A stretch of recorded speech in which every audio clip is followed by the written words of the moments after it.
بسم اللہ الرحمن الرحیم۔ السلام علیکم ورحمۃ اللہ وبرکاتہ۔ آج کی اس ویڈیو میں ہم تاریخ انسانیت کا سب سے عظیم واقعے کا ذکر کریں گے، حضرت موسیٰ علیہ السلام اور فرعون کی داستان۔ یہ صرف ایک کہانی نہیں بلکہ اللہ کی قدرت، سچائی کی جیت اور ظلم کے انجام کا واضح ثبوت ہے۔ آئیے اس روح پرور سفر کا آغاز کرتے ہیں۔ پہلا حصہ، ظلم کا دور۔ مصر پر ایک بے حد ظالم بادشاہ حکومت کرتا تھا، فرعون۔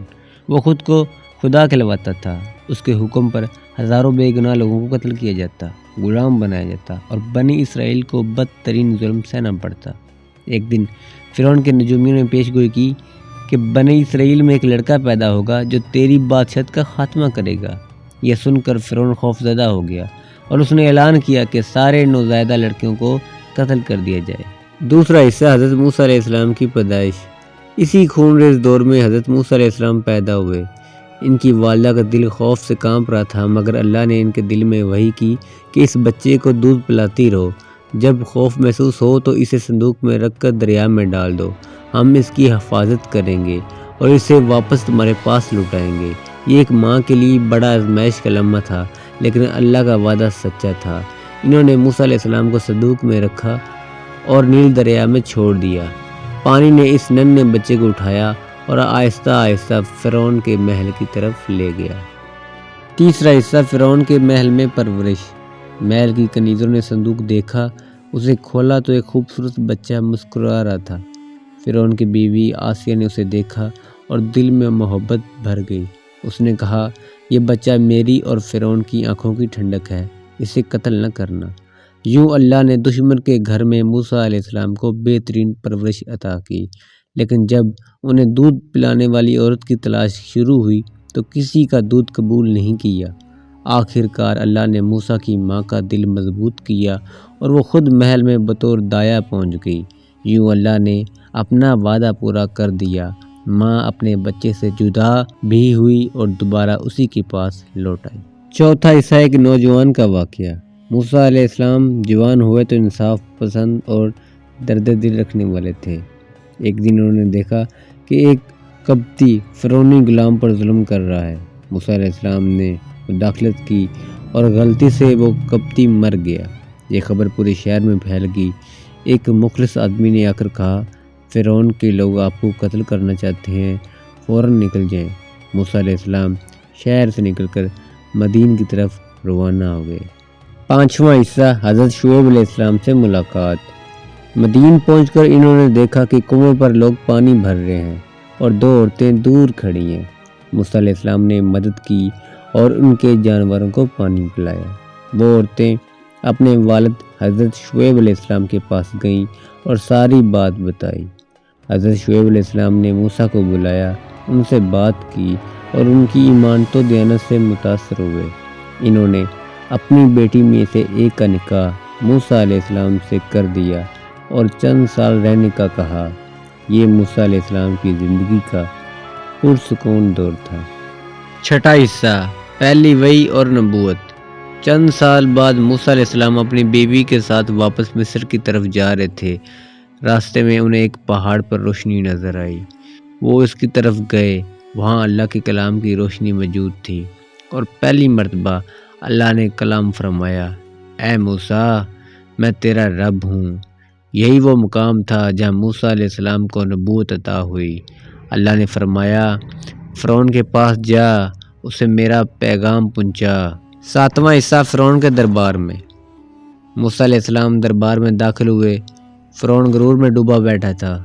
موسیٰ علیہ السلام نے نرمی سے دعوت دی، اے فرعون، اللہ سے ڈر، میں اللہ کا رسول ہوں۔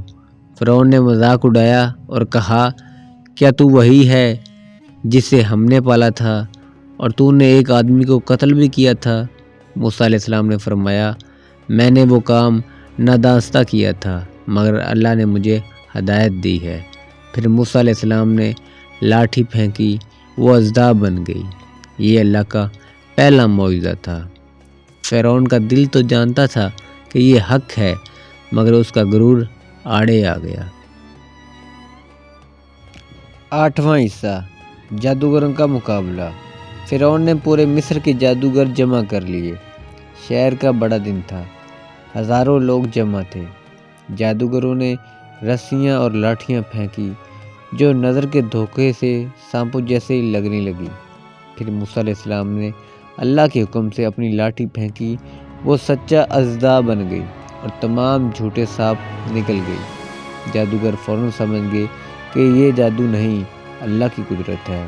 انہوں نے سجدہ کر لیا اور کہا، ہم موسیٰ اور ہارون کے رب پر ایمان لاتے ہیں۔ فرعون نے انہیں قتل کی دھمکی دی مگر وہ ثابت قدم رہے۔ 9واں حصہ مسلسل نشانیاں۔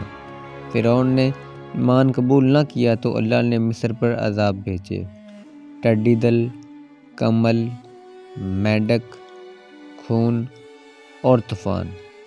لیکن ہر بار جب عذاب آتا فرعون کہتا، اے موسیٰ اپنے رب سے دعا کرو، میں ایمان لاؤں گا، مگر عذاب ہٹتے ہی وعدہ بھول جاتا۔ اس کا دل پتھر سے بھی سخت تھا، اور کس قدر گھٹیا اور مکار انسان تھا فرعون۔ 10واں حصہ سمندر کا معجزہ۔ بالآخر اللہ نے موسیٰ علیہ السلام کو حکم دیا کہ بنی اسرائیل کو لے کر مصر چھوڑ دیں۔ فرعون اپنی عظیم فوج کے ساتھ تعاقب میں نکل پڑا۔ سامنے سمندر، پیچھے فرعون، قوم گھبرا گئی۔